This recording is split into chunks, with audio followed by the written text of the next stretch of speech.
আব্দুল মান্নান ভূঁইয়া কলেজের প্রিয় শিক্ষার্থীবৃন্দ, আজকে আমরা বাংলা সম্মান প্রথম বর্ষে একটি ক্লাস নিয়ে হাজির হয়েছি। আশা করি তোমরা সবাই ভালো আছো। আজকে আমরা যে ক্লাসটি করব, যে বিষয়ে ক্লাসটি করব, বাংলা কবিতা 1 থেকে। বাংলা কবিতা 1-এ 4টি কাব্যগ্রন্থ আমরা পড়ব। অগ্নিবীণা সাম্যবাদী কাজী নজরুল ইসলামের, রূপসী বাংলা জীবনানন্দ দাশ, নকশিকাঁথার মাঠ জসিমউদ্দিন। আজকে জীবনানন্দ দাশের রূপসী বাংলা কাব্য থেকে একটি গুরুত্বপূর্ণ বিষয় আমরা জানব। জীবনানন্দ দাশের রূপসী বাংলা কাব্যের শিল্পমূল্য নিরূপণ করো, এই প্রশ্নটাই আমরা আরও একভাবে পাই। রূপসী বাংলা অবলম্বনে জীবনানন্দ দাশের জীবন চেতনা ও রচনা রীতির পরিচয় দাও। তো আমরা জানি 30-এর দশকে বাঙালি কবিদের মধ্যে জীবনানন্দ দাশ অন্যতম। জীবনানন্দ দাশের জন্ম 1899, মৃত্যু 1954 খ্রিস্টাব্দে।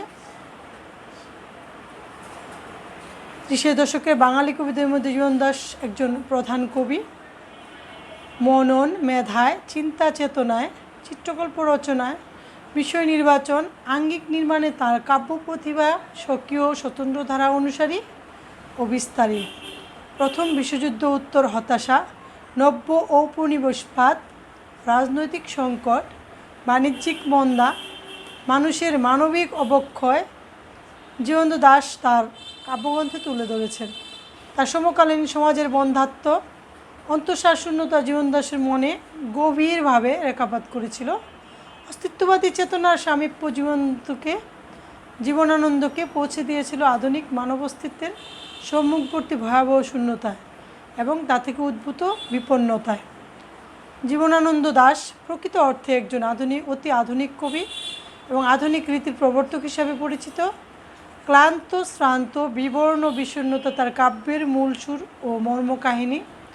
তিনি উল্লেখ করেছেন, সকলেই কবি নয়, কেউ কেউ কবি, কেননা তাদের হৃদয়ে কল্পনার এবং কল্পনার ভিতরেও চিন্তা ও অভিজ্ঞতার স্বতন্ত্র সারবত্তা আছে।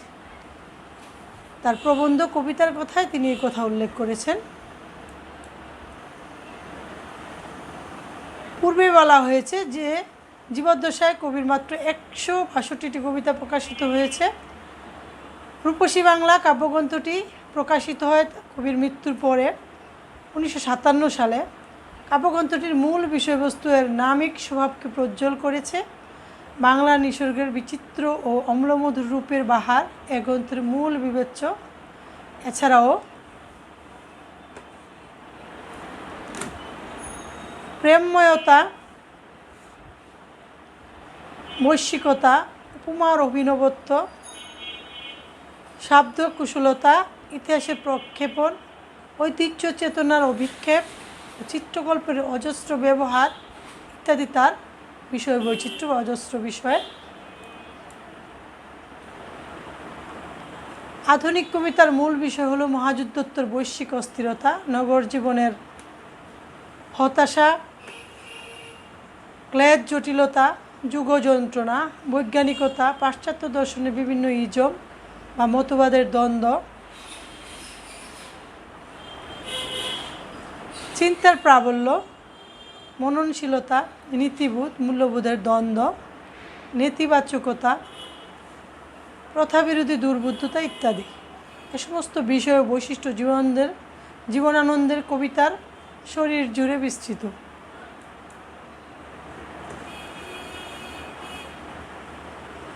আমরা জীবনানন্দ দাশের রূপসী বাংলা কাব্যগ্রন্থের রূপসী বাংলা কাব্যের শিল্পমূল্য আলোচনা করব দুইভাবে। একদিকে তার বিষয় বৈচিত্র্য, অন্যদিকে হচ্ছে আঙ্গিকগত বৈশিষ্ট্য। এখন আমরা বিষয় বৈচিত্র্য দেখি। তার প্রথম বিষয় হলো তার কাব্য কবিতায় ঐতিহ্যের ব্যবহার, ইতিহাস ও ঐতিহ্যের ব্যবহার। ঐতিহ্য হলো একটি জাতিসত্তার মূল পরিচায়ক। শত শত বছরের পরিক্রমায় গড়ে ওঠে একটি সমাজের ঐতিহ্য। ইতিহাসের ব্যবচ্ছেদে আমরা তাই পেয়ে যাই নানা ঐতিহ্যের সন্ধান। সংস্কৃতির এই উপাদানটি জীবনানন্দ দাশের কবিতায় ব্যাপকতা লাভ করেছে। লেখক কবি শিল্পী মাত্রই অতীতচারী, কারণ অতীতের সন্ধান তারা কল্পনাতে করতে পারে। হিসেব নিকেশ করে ঐতিহ্য সৃষ্টি করা যায় না। ঐতিহ্য শত সহস্র বছরের পরিক্রমায় সবসময় নয়, কখনো কখনো গড়ে ওঠে। জীবনানন্দ নিভৃতচারী, অতীতের ও ঐতিহ্যের কথা চিন্তন তার কাব্যবস্তুর প্রধান ক্ষেত্র। তাই কবিতার একটি অনিবার্য প্রসঙ্গ হিসেবে তিনি ইতিহাস ও ঐতিহ্যকে তার কবিতায় নানাভাবে উপস্থাপন করেছেন। সুন্দরবন থেকে মিশর, নিউসিডিয়া, রোম, উজ্জয়িনী, বেবিলনের প্রসঙ্গ তার কাব্যের বিষয়। চণ্ডীদাস, রামপ্রসাদ, চাঁদ সদাগর, সনকা, বেহুলা, বল্লাল সেন, রায় গুণাকর, ভারতচন্দ্র, দেশবন্ধু, সীতারাম, রাজারাম, রামনাথ রায়ের প্রসঙ্গ ছড়িয়ে আছে তার বিভিন্ন কবিতায়। কিছু কবিতা অংশ আমরা উদাহরণ হিসেবে দেখাতে পারি এখানে। পৃথিবীর এইসব গল্প বেচিরবে চিরকাল, এশিরিয়া ধুলো আজ, বেবিলন ছাই হয়ে আছে, সেই দিন এই মাঠ। কবিতা 2। স্বপনে ডানা ছিঁড়ে ব্যথা, রক্ত হয়ে ঝরে শুধু এইখানে, ক্ষুধা হয়ে ব্যথা দেয়, নীল নাভিশ্বাস ফেনায়ে তুলেছে শুধু, পৃথিবীতে পিরামিড যুগ থেকে আজও 12 মাস, তুমি কেন বহু বহু দূরে। 3। পৃথিবীর পথ ঘুরে বহুদিন অনেক বেদনা প্রাণে সয়ে, ধান সিঁড়িটির সাথে বাংলার শ্মশানের দিকে যাব বয়ে, সেইখানে এলো চলে রামপ্রসাদের সেই শ্যামা, আজও আসে যতদিন বেঁচে আছি। 4। তখন এ জল সিঁড়ি শুকায়নি, মজেনি আকাশ, বল্লাল সেনের ঘোড়া, কখনো দেখিনি তাকে। মৃত্যু চেতনা। মৃত্যু চেতনা প্রত্যেক মহৎ কবির কবিতার অনিবার্য অনুষঙ্গ হিসেবে পরিলক্ষিত হয়। মৃত্যুর প্রসঙ্গ জীবনদের কবিতাতেও এসেছে, কিন্তু ভিন্নতর পন্থায়। মৃত্যু মানুষকে উদ্বিগ্ন করে, উদ্বিগ্নতা মৃত্যু ভয় সঞ্জাত।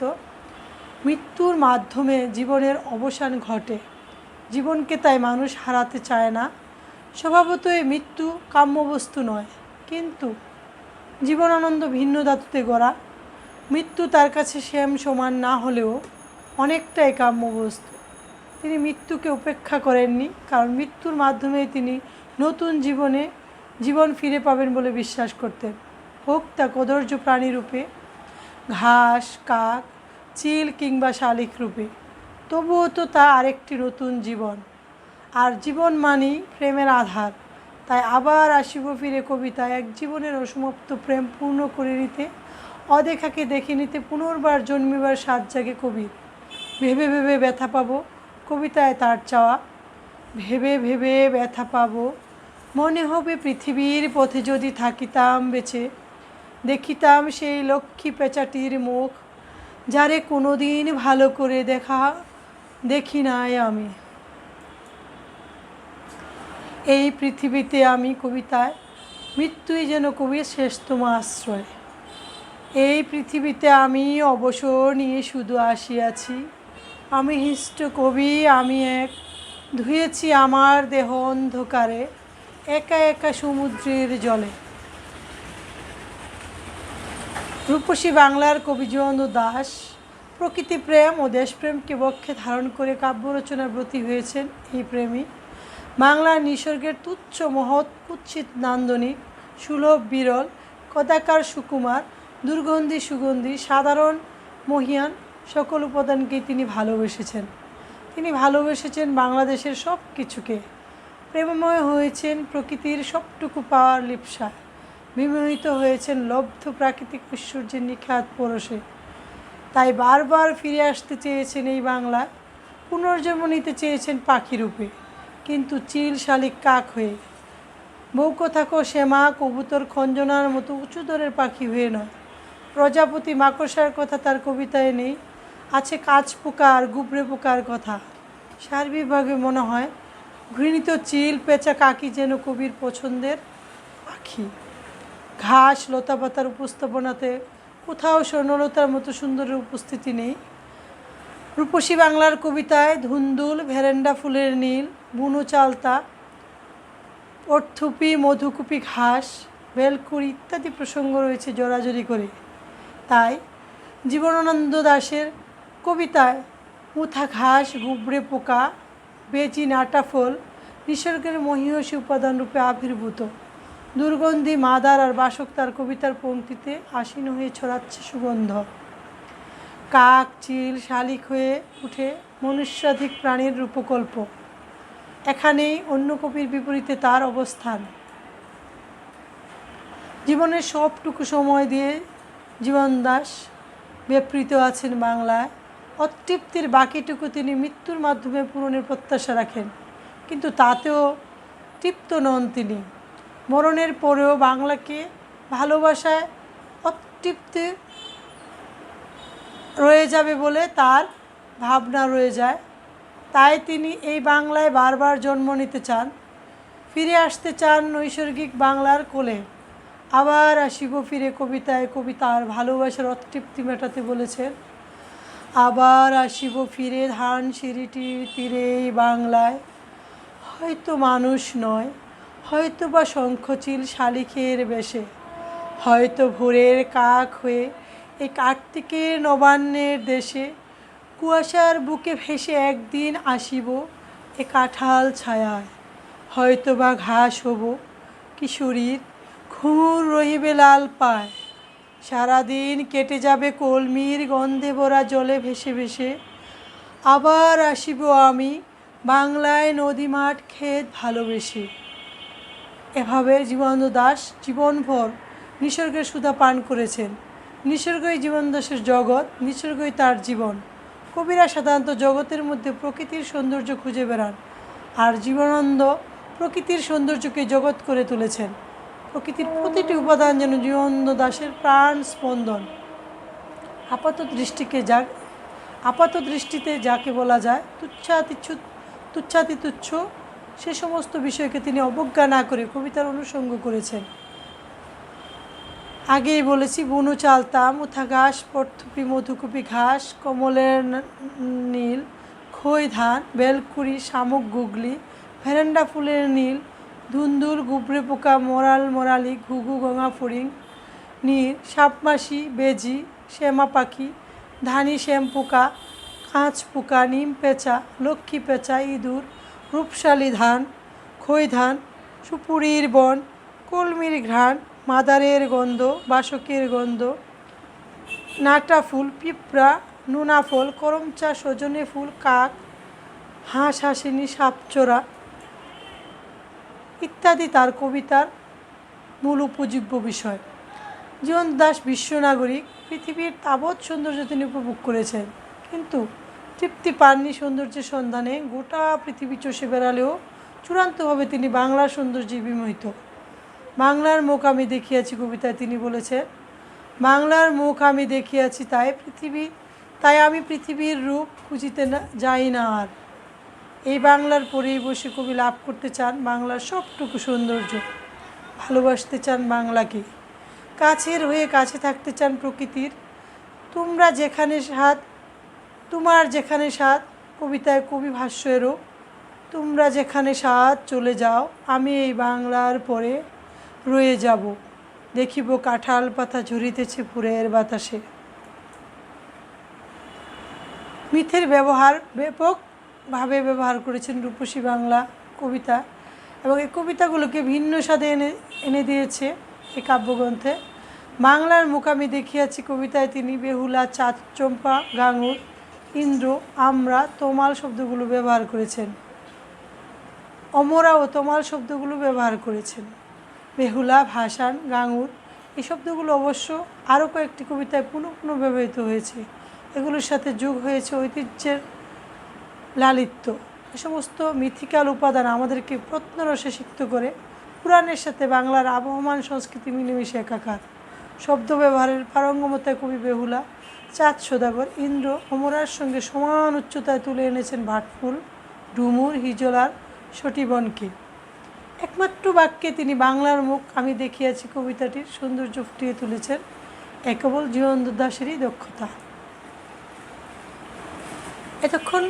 প্রিয় শিক্ষার্থী, এতক্ষণ আমরা রূপসী বাংলা কাব্যের বিষয় বৈচিত্র্য আলোচনা করেছি। শিল্পমূল্য আলোচনায় এবার আমরা আলোচনা করব রূপসী বাংলা কাব্যগ্রন্থের কাব্যের আঙ্গিকগত বৈশিষ্ট্য। রবীন্দ্রনাথ ঠাকুর জীবনানন্দ দাশের কবিতাকে বলেছেন চিত্ররূপময়, আবার বুদ্ধদেব বসু বলেছেন তার কাব্য বর্ণবহুল, তার বর্ণনা চিত্রবহুল। একথা সত্যতা আমরা রূপসী বাংলা কাব্যে পাই। তার কাব্যের বাণীবিন্যাস ভাস্কর্যধর্মী নয়, চিত্রধর্মী। তার কাব্যের সারা অবয়ব জুড়ে রয়েছে চিত্রধর্মিতা। যেমন কাম রাঙা লাল মেঘ যেন মৃতুমণিয়ার মতো, আকাশে 7টি তারা। রূপসী বাংলার অধিকাংশ কবিতা সনেট ধর্মী, তবে অধিকাংশ কবিতাতে মাত্রা ব্যবহারের স্বাধীনতা লক্ষণীয়। কোথাও 8+8+6 মাত্রার, মোট 22 মাত্রার কবিতা, আবার কোথাও 8+8+4+6 26 মাত্রা বা 30 মাত্রার চরণও লক্ষ্য করা যায়। সনেট ধর্মী কবিতাগুলো অধিকাংশই পেত্রার্কীয় রীতিতে রচিত, তবে শেক্সপিরীয় সনেটও লক্ষ্য করা যায়। যেমন তোমরা যেখানে সাথ চলে যাও আমি এই বাংলার পরে, ক রয়ে যাব দেখিব কাঁঠাল পাতা ঝরিতেছে পুরের বাতাসে, খ দেখিব খয়েরি ডানা শালিকের সন্ধ্যায় হিম হয়ে আসে, খ ধবল রুমের নিচে তাহার হলুদ ঠ্যাং ঘাসে অন্ধকারে, ক। প্রিয় শিক্ষার্থী, জীবনানন্দ দাশের কবিতাকে কোনো একটি বা দুটো অভিধায় উপস্থাপন করা সম্ভব নয়। এই শুধু তার কবিতায় অন্তর্গত ব্যাপারে নয়, তার কবিতার দেহগত দিক থেকেও তার কবিতার শব্দবুনট বাক্য নির্মিতিতেও নতুনত্ব রয়েছে। সব মিলিয়ে তার কবিতার সাইকোফিজিক্যাল দিক একেবারেই আলাদা। জীবনানন্দ প্রথাবিরোধী কবি। কাব্য নির্মিতির অভিনবত্বে তিনি অনন্য, কাব্যভাবের নবত্বে তিনি আলাদা। কাব্যভাষার বুননে তিনি প্রথম। শব্দ অভিনবত্ব কবিতাকে মহীয়ান করে, উপযুক্ত শব্দচারিত্র তাকে দান করে সৌকুমার্য। রূপসী বাংলা কাব্যগ্রন্থে জীবনানন্দ দাশ অভিনব শব্দ ব্যবহারের মাধ্যমে ব্যক্ত করেছেন তার চিত্রল অভিব্যক্তি। প্রথম মহাযুদ্ধের পরবর্তী সময়ে রূঢ় বাস্তবতায় বঙ্গমাতার শ্রীহীন বিদুরতার প্রেক্ষাপটে রচিত রূপসী বাংলার কবিতাগুলো বোধের সার্বিকতায় তিনি এ কাব্যগ্রন্থের কবিতাগুলোর মধ্যে আন্তঃসংযোগ ঘটিয়েছেন। শরীর শব্দটি তিনি তার কাব্যে অভিনবভাবে ব্যবহার করেছেন। এর আগে শরীর শব্দের পরিবর্তে কবিতায় শোভা পেত দেহ, তনু, তনুশ্রী, তনুলতা, কায়া, কায়, দেহবল্লরী ইত্যাদি সুগন্ধি শব্দ। কিন্তু জীবনানন্দ এই প্রথম কবিতায় শরীর শব্দটিতে নান্দনিকতা দান করেন। তিনি বললেন, একদিন পৃথিবীর পথে আমি ফলিয়াছি, আমার শরীর নরম ঘাসে পথে হাঁটিয়াছে। একদিন পৃথিবীর পথে। 2 ঘাসের বুকের থেকে কবে আমি পেয়েছি যে আমার শরীর ঘাসের বুকের থেকে। 3 মেঠো পথে মিশে আছে কাক আর কোকিলের শরীরের ধুল, এখানে আকাশ নীল। একই শব্দ বারবার ব্যবহার করা জীবনানন্দের কবিতার স্বভাবের এক বিশেষ দিক। এক ধরনের শব্দ একঘেয়েমি তৈরি করে কবিতায় ধূম্রজাল সৃষ্টি করেছেন তিনি। এজন্য তার কবিতাকে অনেক সমালোচক দুর্বোধ্য আখ্যা দিয়ে থাকেন। বাংলাকে কবি ভালোবাসেন, তার এই ভালোবাসা নিখাত। বারবার তিনি ফিরেও আসতে চেয়েছেন এই বাংলায়, কিন্তু রূপসী বাংলা কাব্যগ্রন্থের অনেক কবিতায় বাংলাকে নীল বলে তিনি অভিহিত করেছেন। কাব্যগ্রন্থের নাম রূপসী বাংলা হওয়া সত্ত্বেও বাংলা শব্দটির চেয়ে পৃথিবী এবং নীল শব্দটি অধিকবার ব্যবহৃত হয়েছে। পৃথিবী শব্দটিকে জীবনানন্দ 26টি কবিতায় 45 বার ও নীল শব্দটিকে 30টি কবিতায় 46 বার ব্যবহার করেছেন। রূপসী বাংলা কাব্যগ্রন্থে জীবনানন্দ দাশ ঘুমায়ে পড়িব আমি শিরোনামে 2টি কবিতা লিখেছেন। পৃথিবী শব্দকে কেন্দ্র করে লিখেছেন 6টি কবিতা। এগুলো হলো পৃথিবী রয়েছে ব্যস্ত, এই পৃথিবীতে এক, দূর পৃথিবীর গন্ধে, একদিন পৃথিবীর পথে আমি এবং এই পৃথিবীতে আমি। কবিতাগুলোর চুলচেরা বিশ্লেষণ আমরা লক্ষ্য করি। পৃথিবীর পথে পথে ঘুরে ঘুরে ক্লান্ত হয়ে অবশেষে ছুটে আসেন বাংলার তীরে, বাংলার ঘাসে মাঠে শিশিরে, বাংলার নদী জল কাদায়, সরকাশ হুগলা আর মুথাঘাসের অন্তর্নীলতায়। এ সমস্ত শব্দ ব্যবহারের মাধ্যমে কবিতাকে এক ধরনের ইলিউশন দান করেছেন। মনের চাওয়াগুলো যে বারবারই ঘুরে ফিরে আসে, এ তারই বহিঃপ্রকাশ। পার্থক্য এই অন্যরা সচেতনভাবে তাদের কবি স্বভাবকে কৃত্রিমতা দানের মাধ্যমে বিষয়টিকে এড়িয়ে গেছেন।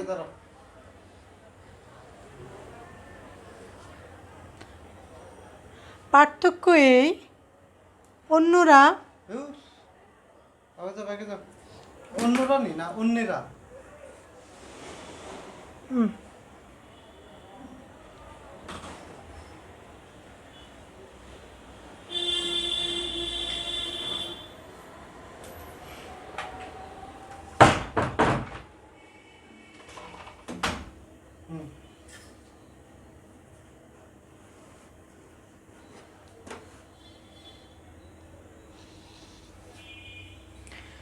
পার্থক্য এই, অন্যেরা সচেতনভাবে তাদের কবি স্বভাবকে কৃত্রিমতা দানের মাধ্যমে বিষয়টিকে এড়িয়ে গেছেন, আর জীবনানন্দ কৃত্রিমতা বর্জন করে স্বাভাবিক থেকেছেন। কবিতায় জীবনানন্দ দাশ ছবির পর ছবি এঁকেছেন। উপমা আর চিত্রকল্পের মাধ্যমে কবি যেন স্মৃতি হাতড়ে বেরিয়েছেন, হয়েছেন নস্টালজিক। এবার কয়েকটি চিত্রকল্পের সাথে আমরা পরিচিত হয়ে নিই। 1.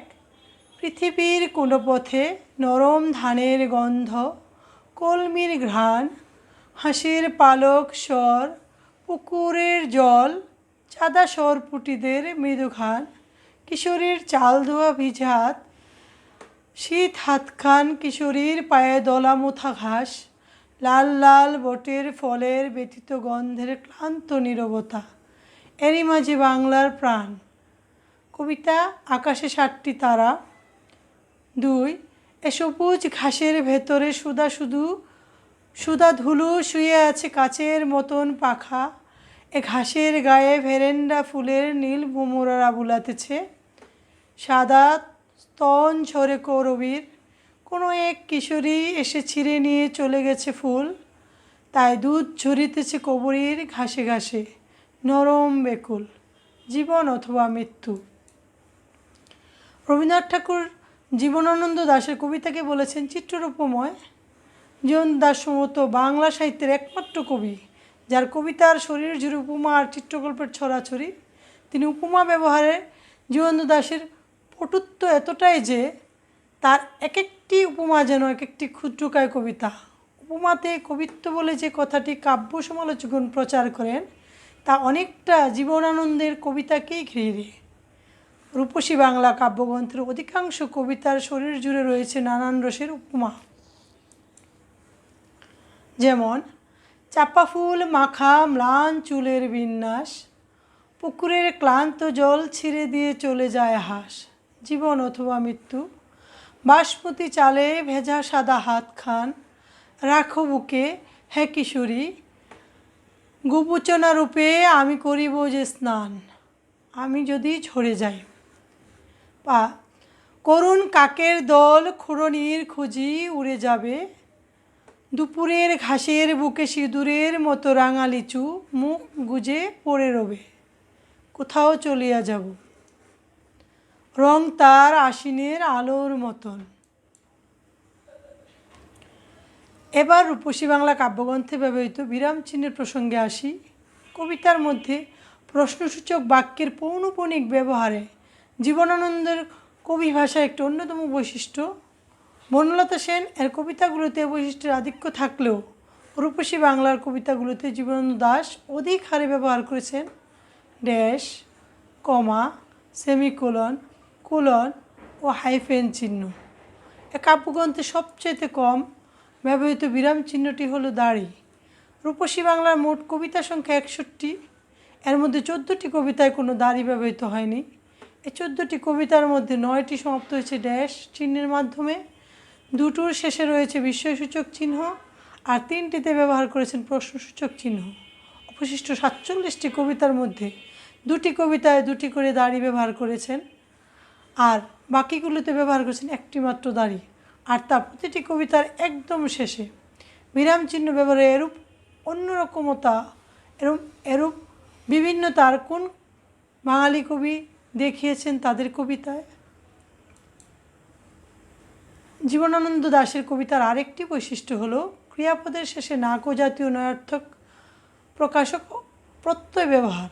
রূপসী বাংলার কাব্যগ্রন্থে এ জাতীয় ক্রিয়ার ছড়াছড়ি কাটে না কো, করে না কো, জানি না কো, হয় না কো, যাব না কো এ জাতীয় ক্রিয়াপদের ব্যবহার রূপসী বাংলার কবিতার বিস্তৃত।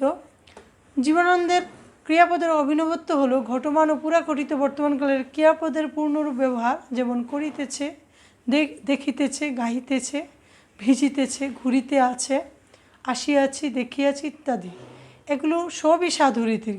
কিছু কবিতায় আবার সাধু ও চলিত উভয় রীতির ক্রিয়াই ব্যবহার করেছে।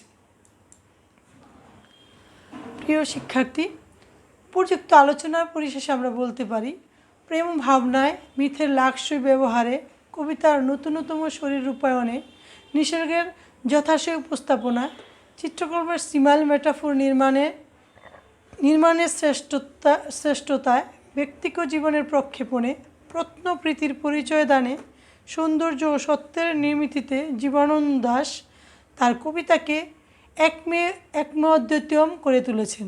একের মধ্যে অদ্বিতীয় করে তুলেছেন। রূপসী বাংলার কবিতাগুলো তার পরিণতি পর্যায়ের রচনা।